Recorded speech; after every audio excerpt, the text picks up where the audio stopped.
Welcome to channel learning. It's me Banasar Khalid. അപ്പോൾ കഴിഞ്ഞ ക്ലാസ്സുകളിൽ നമ്മൾ ഒത്തിരി പോർഷൻസ് നോക്കിയായിരുന്നു അല്ലെ.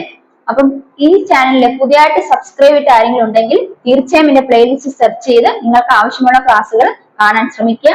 ഈ ക്ലാസ്സുകളൊക്കെ തീർച്ചയായും നിങ്ങൾക്ക് ഉപയോഗപ്പെടും. അപ്പോൾ നമ്മൾ ഇന്ന് മനസ്സിലാക്കാൻ പോകുന്നത് HSC സിലബസിൽ ബന്ധപ്പെട്ട പോർഷൻസ് ആണ്. അപ്പൊ ക്ലാസ് തുടങ്ങുന്നതിന് മുമ്പ് നമുക്കൊരു എന്നത്തെയും പോലെ ഒരു കോട്ടിലൂടെ ആരംഭിക്കാം. It is hard to beat a person who never give up. അതായത് ഒരു പല പരിശ്രമങ്ങളിലൂടെയും മുന്നേറിക്കൊണ്ടിരിക്കുന്ന ഒരു വ്യക്തി ഏതൊക്കെ രീതിയിൽ നമ്മൾ അദ്ദേഹത്തെ തളർത്താൻ നോക്കിയാലും അദ്ദേഹത്തെ തളർത്താൻ സാധിക്കില്ല. അതായത് പ്രയത്നിച്ചുകൊണ്ടേയിരിക്കുന്നു. ഉദാഹരണത്തിന് നമ്മളെ തന്നെ എടുക്കാം അല്ലെ. നമ്മൾ ഒരു പരീക്ഷയിൽ ലിസ്റ്റിൽ എത്തിച്ചേരാൻ സാധിച്ചില്ലെങ്കിൽ നമ്മൾ എന്താ ചെയ്യാം? മതിയാക്കി പോവുകയാണ് ചെയ്യേണ്ടത്? അല്ല, തീർച്ചയായും നമ്മൾ എന്ത് ചെയ്യും? അടുത്തൊരു പരീക്ഷയ്ക്ക് നമുക്ക് അതിനേക്കാൾ എത്രത്തോളം കൂടുതൽ ഇംപ്രൂവ് ചെയ്ത് നമ്മുടെ റാങ്ക് ലിസ്റ്റ് അല്ലെങ്കിൽ നമ്മുടെ ആ ലക്ഷ്യത്തിലേക്ക് എത്തിച്ചേരാൻ സാധിക്കും. നമ്മൾ പല മാർഗങ്ങൾ സ്വീകരിക്കും അല്ലെ പഠനത്തില്. അപ്പൊ അതിലൂടെ നമ്മൾ എന്ത് ചെയ്യും? നമ്മളെ ആർക്കും തളർത്താൻ സാധിക്കില്ല. നമ്മൾ ഇനിയും എത്ര തോൽവി നേടിയാലും നമ്മൾ എന്ത് ചെയ്യും? അവസാനം നമ്മളുടെ അച്ചീവ്മെന്റ്, നമ്മുടെ സക്സസിലേക്ക് എത്തിച്ചേരും. അപ്പൊ അത് നിങ്ങൾക്കും അങ്ങനെ ചെയ്യാൻ സാധിക്കുമാറാകട്ടെ. നിങ്ങൾക്കും അതുപോലെ ലക്ഷ്യസ്ഥാനത്ത് ഈ തോൽവികളെല്ലാം തരണം ചെയ്ത് നിങ്ങളുടെ ലക്ഷ്യസ്ഥാനമായ വിജയത്തിലേക്ക് എത്തിച്ചേരാൻ സാധിക്കട്ടെ. നമുക്ക് ഇന്ന് ക്ലാസ് തുടങ്ങാം. ഇന്ന് നമ്മൾ HSCയുമായി ബന്ധപ്പെട്ട സിലബസ് ആണ് നോക്കുന്നത്. അതിലെ മെത്തഡോളജി ഓഫ് ടീച്ചിങ് ദ സബ്ജക്റ്റിലെ സൈക്കോളജിക്കൽ ബേസ് ഓഫ് ടീച്ചിങ് ആണ് നമ്മൾ നോക്കുന്നത്. ഇപ്പൊ ജീൻ പിയാഷെ, നിങ്ങൾക്ക് എല്ലാവർക്കും സുപരിചിതമായ ഒരു പേരാണ് ജീൻ പിയാഷെ അല്ലെ. നിങ്ങൾ KTHനും അതുപോലെ തന്നെ HSCക്കും അതുപോലെ LP UP വിവിധ പരീക്ഷകൾക്കെല്ലാം നിങ്ങൾ ജീൻ പിയാഷെ കുറിച്ച് പഠിച്ചിട്ടുണ്ട്. അപ്പൊ അദ്ദേഹത്തിന്റെ ഭൗതിക വികസന സിദ്ധാന്തത്തെ കുറിച്ച് നമ്മൾ മനസ്സിലാക്കിയിട്ടുണ്ട്. അതിലെന്താണ് പറഞ്ഞിരിക്കുന്നത്? അതായത് അദ്ദേഹം പറഞ്ഞിരിക്കുന്നത് മനുഷ്യന്റെ വൈജ്ഞാനിക വികസനം അല്ലെങ്കിൽ ഭൗതിക വികസനം നടക്കുന്നത് വിവിധ പരിണാമ പ്രക്രിയയിലൂടെയാണെന്ന് അദ്ദേഹം സൂചിപ്പിച്ചിരിക്കുന്നു. അത് മാത്രമല്ല മനുഷ്യൻ വികാസം സാധ്യമാകുന്നത് വ്യത്യസ്ത ഘട്ടങ്ങളിലൂടെയാണെന്നും അദ്ദേഹം വ്യക്തമാക്കിയിട്ടുണ്ട്. ഇനി അദ്ദേഹം ഒരു ജന്തുശാസ്ത്ര ഡോക്ടറേറ്റ് നേടിയ വ്യക്തിയാണ്. അദ്ദേഹം എന്താണ് ഈ സൈക്കോളജി ബേസ് ഓഫ് ടീച്ചിങ്ങിൽ പരാമർശിക്കുന്നത് നമുക്ക് നോക്കാം. അദ്ദേഹം പറഞ്ഞിരിക്കുന്നത് അദ്ദേഹത്തിന്റെ വർക്കിനെ, അദ്ദേഹത്തിന്റെ ആ പഠനങ്ങൾ 1936 അദ്ദേഹം അതിനെ കുറിച്ച് പഠനം നടത്തിയത്. ആ പഠനത്തെ ജനറ്റിക് എപ്പിസ്റ്റമോളജി എന്നാണ് വിളിച്ചത്. അദ്ദേഹത്തിന്റെ പഠനങ്ങളെ അല്ലെങ്കിൽ പ്രവർത്തനങ്ങളെ ജനറ്റിക് എപ്പിസ്റ്റമോളജി എന്നാണ് വിളിച്ചത്. ജീൻ പിയാഷെ 1936 described his work as genetic epistemology. എന്താണ് ജനറ്റിക് എപ്പിസ്റ്റമോളജി എന്ന് പറയുന്നത്? ഒറിജിൻ ഓഫ് തിങ്കിങ് എന്നാണ് ജനറ്റിക് എപ്പിസ്റ്റമോളജിയുടെ അർത്ഥം. എന്താണ് origin of thinking? Genetic epistemology എന്ന ടേം ആരുമായി റിലേറ്റ് ചെയ്തിട്ടുള്ളതാണ്? ജീൻ പിയാഷെനെ റിലേറ്റ് ചെയ്തിട്ടുള്ളതാണ് ജനറ്റിക് എപ്പിസ്റ്റമോളജി എന്ന് പറയുന്ന term.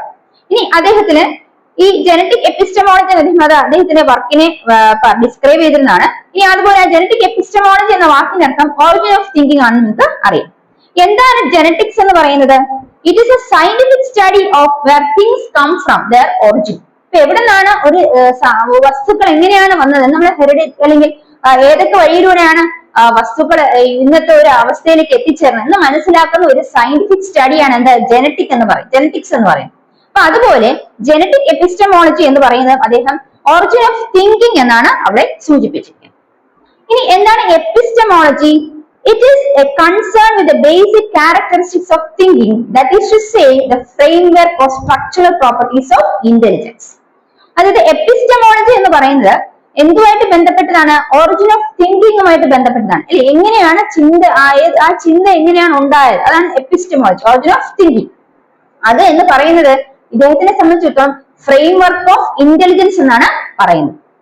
Epistemology is concerned with the basic characteristics of thinking, that is the framework of intelligence എന്ന് മനസ്സിലാക്കി വെക്കും. അപ്പൊ ഇന്റലിജൻസിന്റെ ഫ്രെയിംവർക്ക് എന്ന് പറയുന്നത് ഇവിടെ എന്താണ്? ബേസിസ് ഓഫ് തിങ്കിങ് ആണ് ഇന്റലിജൻസിന്റെ ഫ്രെയിംവർക്ക് എന്ന് പറയുന്നത്. ഇനി അദ്ദേഹം ആരെ ഒബ്സർവ് ചെയ്തു? നമ്മൾ പഠിച്ചിട്ടുണ്ട്. അദ്ദേഹം കുട്ടികളെയാണ് ഒബ്സർവ് ചെയ്തത് അല്ലെ. He observed children and he understood that children were creating ideas. അദ്ദേഹം കുട്ടികളെ ശ്രദ്ധിച്ചപ്പോൾ അദ്ദേഹം മനസ്സിലാക്കി കുട്ടികള് ഐഡിയാസ് ക്രിയേറ്റ് ചെയ്യുന്നു അല്ലെ. അവർ ഓരോ ഐഡിയാസ് ക്രിയേറ്റ് ചെയ്യുന്നു. They were not limited to receiving knowledge from parents or teachers. They actively constructed their own knowledge. അതായത് ടീച്ചേഴ്സും പാരന്റ്സും പറയുന്ന നോളജ് മാത്രം ഒതുങ്ങുന്നതായിരുന്നില്ല അവരുടേത്. അവരെന്ത് ചെയ്തു? സ്വന്തമായിട്ട് പല ഐഡിയാസ് ക്രിയേറ്റ് ചെയ്തിരുന്നു എന്ന് അദ്ദേഹം മനസ്സിലാക്കി. Piaget's work provides a foundation on which construction theories are based. അതിൽ അദ്ദേഹത്തിന്റെ ആ വർക്കാണ് കൺസ്ട്രക്ഷൻ തിയറീസ് ഉണ്ടാവാനുള്ള പ്രധാനപ്പെട്ട ഫൗണ്ടേഷൻ ലേ ചെയ്തത്. Hence, that knowledge is constructed and learning occurs when children create products or art crafts. അപ്പൊ എന്താണ് പറഞ്ഞത്? ലേണിംഗ് എന്ന് പറയുന്നത് അദ്ദേഹം പറഞ്ഞു നോളജ് കൺസ്ട്രക്ട് ചെയ്യുന്നു, അപ്പൊ അവിടെ ലേണിംഗ് ഉണ്ടാകുന്നു. അങ്ങനെയാണ് ചിൽഡ്രൻസ് പ്രോഡക്ട്സ് ക്രിയേറ്റ് ചെയ്യുന്നത്, ആർട്ടിഫാക്ട്സ് ക്രിയേറ്റ് ചെയ്യുന്നത്. മനസ്സിലായോ? അപ്പൊ children believe Piaget believed that knowledge is constructed and learning occurs when children create products or artifacts എന്ന് അദ്ദേഹം മനസ്സിലാക്കി. ഇനി അദ്ദേഹം കൺസ്ട്രക്ഷനിസ്റ്റ് ആണ് അല്ലെ. ഇനി അദ്ദേഹത്തിനെ കുറിച്ച് പറയുകയാണെങ്കിൽ അദ്ദേഹം ലേണിംഗ് തിയറിയിൽ എന്താണ് എക്സ്പ്ലെയിൻ ചെയ്തത്? കോഗ്നിറ്റീവ് ഡെവലപ്മെന്റിനെ കുറിച്ചാണ്, ഭൗതിക വികസനത്തെ കുറിച്ചാണ് അദ്ദേഹം ലേണിംഗ് തിയറിയിൽ സൂചിപ്പിച്ചത്. അദ്ദേഹത്തിന്റെ തിയറി ഓഫ് കോഗ്നിറ്റീവ് ഡെവലപ്മെന്റ് അല്ലെ, അദ്ദേഹത്തിന് എന്താണ് ഭൗതിക വിജ്ഞാനം, ഭൗതിക വികാസം എങ്ങനെ സംഭവിക്കുന്നു, ഒരു കുട്ടിയിൽ എങ്ങനെയാണ് ഭൗതിക വികാസം സംഭവിക്കുന്നതിനെ കുറിച്ച് പഠനം നടത്തിയതാണ് Piaget. Piaget's learning theory എന്തിനെ കുറിച്ച് മനസ്സിലാക്കുന്നു? Cognitive development. It explains the cognitive development of an individual. And first, അദ്ദേഹം പറഞ്ഞത് the development process Piaget used a number of concepts of which schema is the most fundamental. അപ്പൊ അദ്ദേഹം പല പ്രോസസ്സിലൂടെയാണ് learning നടക്കുന്നത് പറഞ്ഞു. അദ്ദേഹത്തിന്റെ ഏറ്റവും ഫണ്ടമെന്റൽ ആയിട്ടുള്ള യൂണിറ്റ് എന്ന് അദ്ദേഹം പറഞ്ഞത് എന്താണ്? സ്കീമയാണ് ലേണിംഗിന്റെ ഏറ്റവും ഫണ്ടമെന്റൽ യൂണിറ്റ് എന്ന് അദ്ദേഹം പറഞ്ഞു. It is a basic unit with which a cognitive structure is built up. അപ്പൊ ഒരു കോഗ്നിറ്റീവ് സ്ട്രക്ചർ അല്ലെങ്കിൽ ഒരു ഭൗതിക വികസനം സ്റ്റാർട്ട് ചെയ്യുന്നത്, അപ്പൊ അതിന് ഏറ്റവും യൂണിറ്റ് ആയിട്ടുള്ള ബേസിക് ഫണ്ടമെന്റൽ ആയിട്ടുള്ള സ്ട്രക്ചർ എന്ന് പറയുന്നത് അദ്ദേഹത്തിനെ സംബന്ധിച്ചുള്ള സ്കീമ എന്നാണ് അദ്ദേഹം അതിനെ വിളിച്ചിരുന്നത്. ഇനി it is the basic unit with which the cognitive structure is built up. So basic unit with which the cognitive structure is built up is schema. It may be conceived as a mental image of an experience that has been received by an organism. ഒരു ഓർഗാനിസത്തിന് അല്ലെങ്കിൽ ഒരു ജീവിക്ക് നേരത്തെ തന്നെ ഒരു എക്സ്പീരിയൻസിൽ നിന്ന് കിട്ടിയ mental ഇമേജിനെയാണ് എന്ത് വിളിക്കുന്നത്? സ്കീമ എന്ന് വിളിക്കുന്നത്. ഒരു നേരത്തെയുള്ള ഒരു ഒബ്സർവേഷനിൽ നിന്നും അല്ലെങ്കിൽ ഒരു എക്സ്പീരിയൻസിൽ നിന്നും ഒരു ഇൻഡിവിജ്വലിന് ലഭിച്ചിട്ടുള്ള മെന്റൽ ഇമേജിനെയാണ് എന്ത് വിളിക്കുന്നത്? സ്കീമ എന്ന് പറയുന്നത്. It is a mental agent of experience have been received before by an individual. ഒരു ഇൻഡിവിജ്വലിന് നേരത്തെ ലഭിച്ച ഒരു എക്സ്പീരിയൻസിൽ നേരത്തെ ഉള്ള ഒരു എക്സ്പീരിയൻസ് ലഭിച്ച മെന്റൽ ഇമേജിനാണ് സ്കീമ എന്ന് ഉദ്ദേശിക്കുന്നത്. നമ്മൾ എക്സാമ്പിൾ പറയുകയാണെങ്കിൽ a young child might first develop a schema for a horse. ഒരു കുട്ടിക്ക് ആദ്യം ഒരു കുതിരയെ കണ്ടു, അപ്പൊ അത് കുതിരയാണ് ആ കുട്ടി മനസ്സിലാക്കി. അപ്പൊ ഷീ നോസ്, നമ്മൾ പറഞ്ഞു കൊടുക്കണം അതൊരു കുതിരയാണ്, അതിന് വലിയ വാലുണ്ട്, അതുപോലെ അത് വലുതാണ്, അതിന് വാലിന് മുടിയുണ്ട്, അതുപോലെ തന്നെ കാലുണ്ട്, നല്ല ടെയിലുണ്ട് എന്നൊക്കെ നമ്മൾ പറഞ്ഞു കൊടുക്കും. അപ്പൊ കുട്ടിയില് അവിടെ ഹോഴ്സിന്റെ ഒരു സ്കീമ ഡെവലപ്പ് ചെയ്യും. നമ്മൾ പറഞ്ഞു ബേസിക് അല്ലെങ്കിൽ fundamental unit of cognitive development ആണ് എന്തെന്ന് ഇവിടെ പറഞ്ഞത്? സ്കീമ എന്ന് പറയുന്നത്. അപ്പൊ ആ കുട്ടിക്ക് ഹോഴ്സ് എന്താണെന്ന് മനസ്സിലായി. When the little girl encounters a cow for the first time, കുറച്ച് ദിവസം കഴിയുമ്പോൾ അതൊരു കൗവിനെ കണ്ടാൽ ആദ്യം അത് ഫസ്റ്റ് അത് എന്തിനാണ് അതിനെ എന്തായിട്ട് വിളിക്കും? ഒരു ഹോഴ്സ് ആയിട്ട് അതിനെ റീകോൾ. അപ്പൊ ഹോഴ്സ് എന്നാണ് അതിനെ ആദ്യം വിളിക്കാൻ ശ്രമിക്കുന്നത് അല്ലെ. After all, it fits in with her schema for the characters of a horse. അങ്ങനെ വിളിച്ചതിന് ശേഷം എന്താണ് ആ സ്കീമയിൽ അത് ഹോഴ്സിന് എന്തൊക്കെ ഉണ്ടായിരുന്നു അതൊക്കെ ഈ കൗവിന് ഉണ്ടോ എന്നത് ഒന്ന് അത് ഫിറ്റ് ചെയ്ത് നോക്കും. അത് അതുപോലെയാണോ, കൗവിനെ പോലെയാണോ, നേരത്തെ അവർക്കുണ്ടായിരുന്ന ഹോഴ്സിന്റെ സ്കീമയിൽ അതുപോലെ ഉള്ള ഇതാണോ കൗവിലും കാണുന്നതെന്ന് ഒന്ന് നോക്കും അല്ലെ. അപ്പൊ it is A large animal that has hair, 4 legs and a tail. One she is told that this is a different animal called cow. ഒരിക്കൽ നമ്മൾ പറഞ്ഞു കൊടുക്കുക അത് ഹോഴ്സ് അല്ല, അത് അത് കൗ ആണ് എന്ന് പറഞ്ഞു കൊടുക്കും.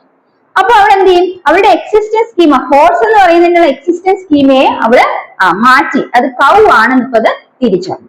And create a new schema for a കൗ.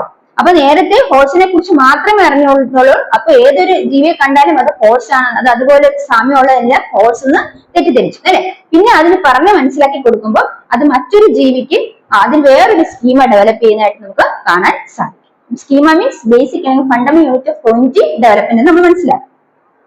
അങ്ങനെ കുറെ സ്കീമുകളെ ഇൻവോൾവ് ചെയ്തിട്ടാണ് നമുക്ക് എന്ത് മനസ്സിലാക്കുന്നത്? അതിനെ ക്ലസ്റ്റർ ഓഫ് സ്കീമാസ്. അങ്ങനെയാണ് ഒരു ബുദ്ധിയുടെ it gives shape of cognitive structure. Cluster of schemas give the shape of A cognitive structure. ഒരു കോഗ്നിറ്റീവ് സ്ട്രക്ചറിന്റെ ഷേപ്പ് തന്നെ അങ്ങനെ ക്ലസ്റ്റർ ഓഫ് സ്കീമാസ് ചേർന്നാണെന്ന് മനസ്സിലാക്കി.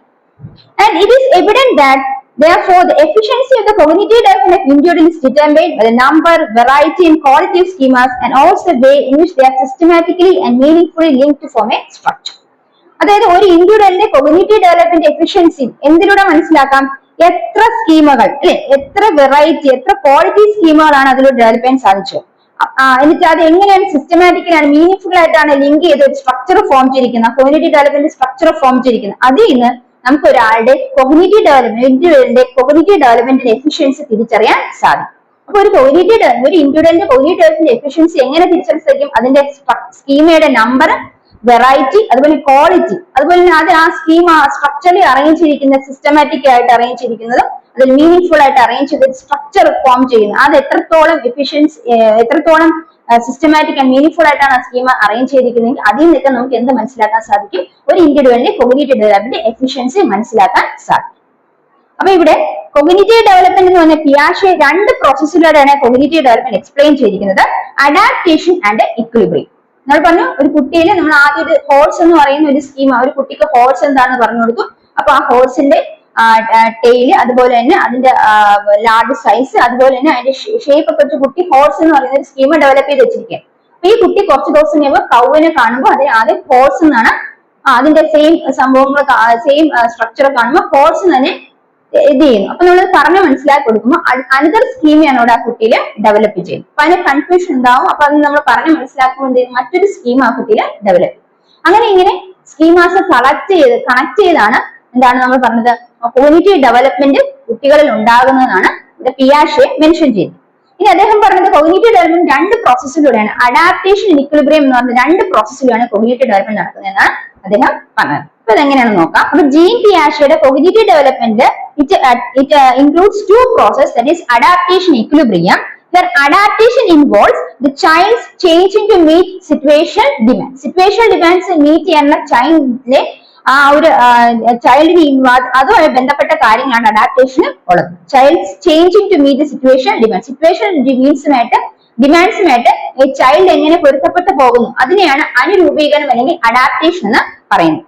അതായത് ഏത് പ്രക്രിയയിലൂടെയാണ് ചുറ്റുപാടുമായി പൊരുത്തപ്പെടാനുള്ള ഭൗതിക പ്രക്രിയ കടന്നു പോകുന്നത് അതിനെയാണ് അനുരൂപീകരണം എന്ന് പറയുന്നത്. അപ്പം ഭൗതിക പ്രക്രിയ കടന്നു പോകുന്നത് എന്താണ്, എന്തുമായിട്ട് പൊരുത്തപ്പെടുന്നത്, ചുറ്റുപാടുമായി പൊരുത്തപ്പെടുന്നതിനുള്ള ഭൗതിക പ്രക്രിയ കടന്നു പോകുന്നത് ഏത് പ്രക്രിയയിലൂടെയാണ് അതിനെയാണ് എന്ത് വിളിക്കുന്നത്, അനുരൂപീകരണം. അപ്പൊ ചുറ്റുപാടുമായി പൊരുത്തപ്പെട്ട് കടന്നു പോകാനുള്ള ഭൗതിക പ്രക്രിയയാണ് എന്ത് വിളിക്കുന്നത്, അനുരൂപീകരണം എന്ന് പറയുന്നത്. ഇത് പരിസ്ഥിതിക്കനുസരിച്ച് മാറിക്കൊണ്ടിരിക്കും, അല്ലെങ്കിൽ അത് നമ്മൾ അതിന്റെ മാറ്റം വരുത്തിക്കൊണ്ടിരിക്കും.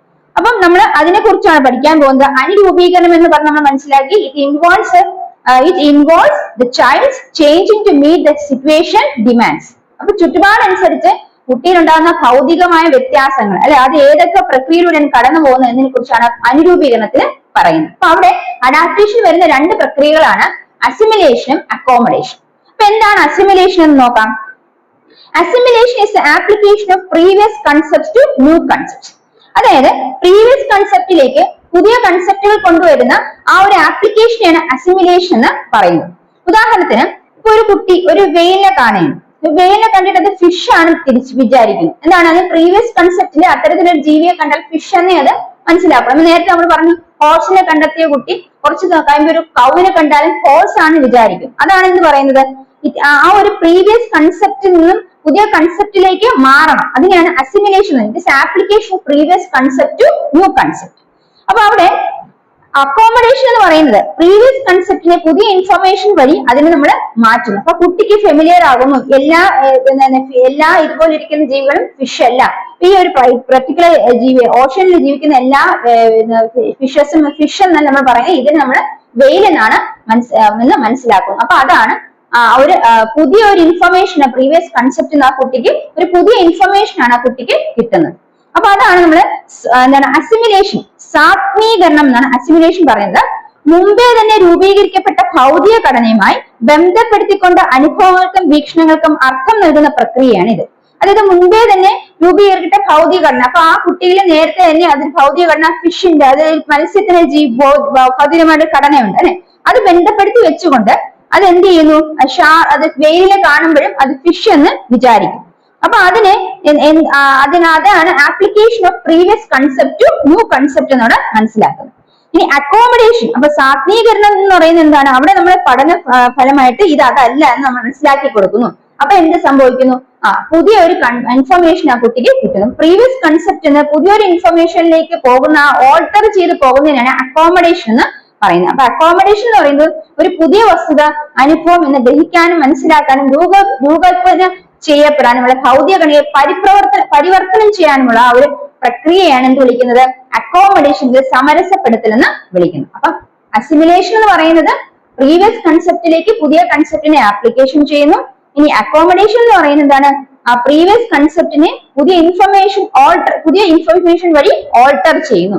അസിമിലേഷൻ നമ്മൾ അപ്ലൈ ചെയ്യുന്നുള്ളൂ, അക്കോമഡേഷൻ നമ്മൾ എന്ത് ചെയ്യുന്നു? അതിനെ ഓൾട്ടർ ചെയ്യുന്നു. അപ്പൊ പ്രീവിയസ് കൺസെപ്റ്റ് ന്യൂ കൺസെപ്റ്റുമായി ആപ്ലിക്കേഷൻ, പ്രീവിയസ് കൺസെപ്റ്റിലേക്ക് ന്യൂ കൺസെപ്റ്റ് അപ്ലൈ ചെയ്യുന്നതിനെ അസിമിലേഷൻ എന്നും, ആ പ്രീവിയസ് കൺസെപ്റ്റിലേക്ക് പുതിയ ഇൻഫർമേഷൻ കൊടുക്കുന്നതിനെ പുതിയ ഇൻഫർമേഷൻ ഓൾട്ടർ ചെയ്യുന്നതിനെ എന്ത് വിളിക്കുന്നു? അക്കോമഡേഷൻ എന്ന് പറയും.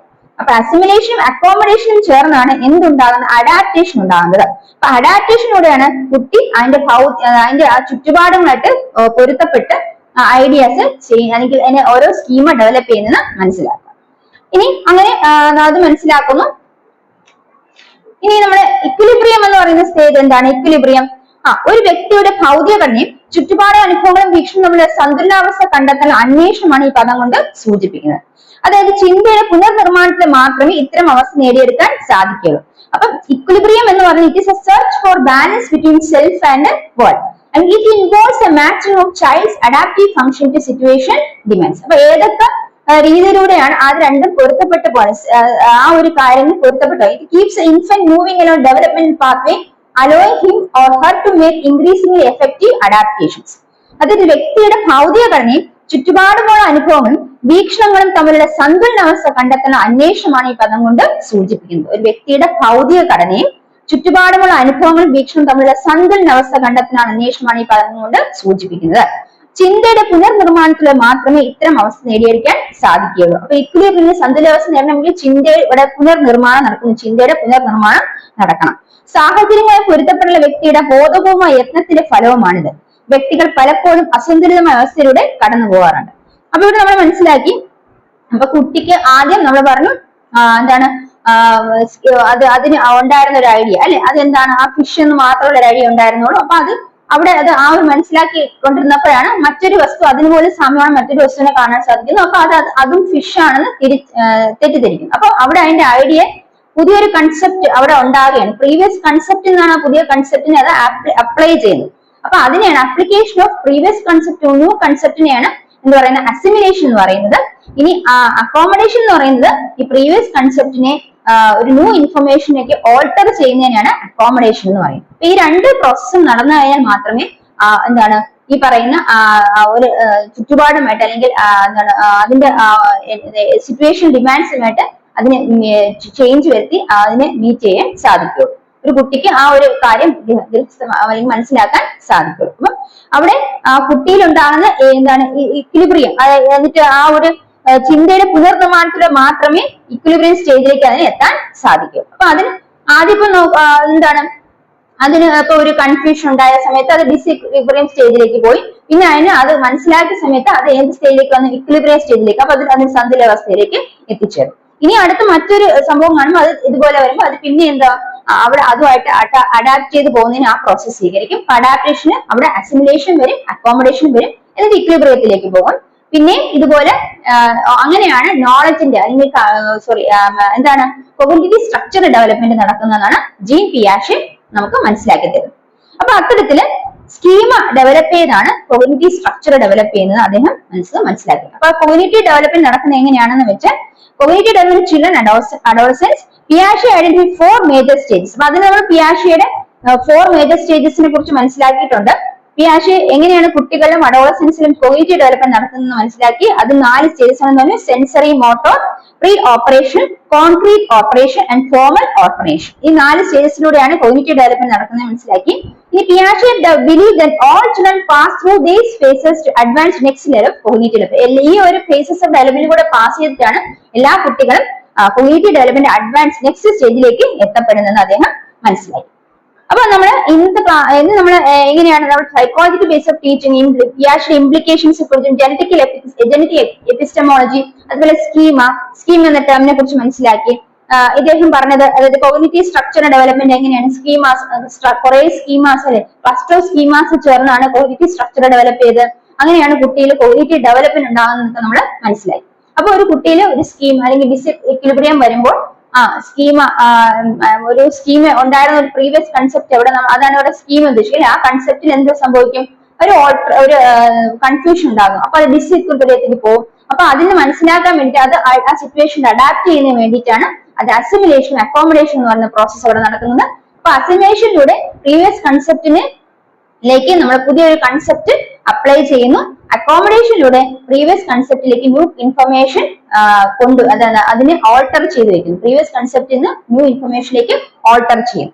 ഇനി എക്വിലിബ്രിയം എന്ന് പറയുന്ന സ്റ്റേജിൽ അപ്പൊ നമുക്കൊരു എന്താണ്, അത് ചിന്തയിലൂടെ നമ്മൾ ആ ഒരു ചിന്തിച്ച് എത്തുന്ന സ്റ്റേജ് ആണ് ഇത് ഇക്വിലിബ്രിയം എന്ന് മനസ്സിലാക്കി. The search for balance between self and world. It involves a matching of children's adaptive function to situation demands. അതാണ് ഇക്വിലിബ്രിയത്തെ കുറിച്ച് നമ്മൾ മനസ്സിലാക്കും. ഇക്വിലിബ്രിയത്തിൽ കൂടെയാണ് ആ കുട്ടിയുടെ എഫക്റ്റീവ് ആയിട്ടുള്ള അഡാപ്റ്റേഷൻസ് കൂടിക്കൊണ്ട് അത് helps her to make increasing effective adaptations. So ഇന്നത്തെ ക്ലാസ്സിൽ നമ്മൾ ഇത്രയും കാര്യങ്ങളാണ് മനസ്സിലാക്കിയത്. അടുത്ത ക്ലാസ്സിൽ നമ്മൾ പിയാഷയുടെ കോഗ്നിറ്റീവ് ഡെവലപ്മെന്റ് ഡിഫറൻറ്റ് 4 സ്റ്റേജസിനെ കുറിച്ചും അതിന്റെ ഡീറ്റെയിൽ സ്റ്റഡിയും നമ്മൾ നടത്തുന്നതാണ്. ഈ ക്ലാസ് യൂസ്ഫുൾ ആയെന്ന് വിശ്വസിക്കുന്നു. ഈ ക്ലാസ് യൂസ്ഫുൾ ആയെങ്കിൽ തീർച്ചയായും ചാനൽ സബ്സ്ക്രൈബ് ചെയ്യാം, ഫർദർ ക്ലാസ്സസിന് വേണ്ടി ഫോളോ ചെയ്യാം. അപ്പം അടുത്ത ക്ലാസ്സിൽ കാണാം. Bye from me. Thank you.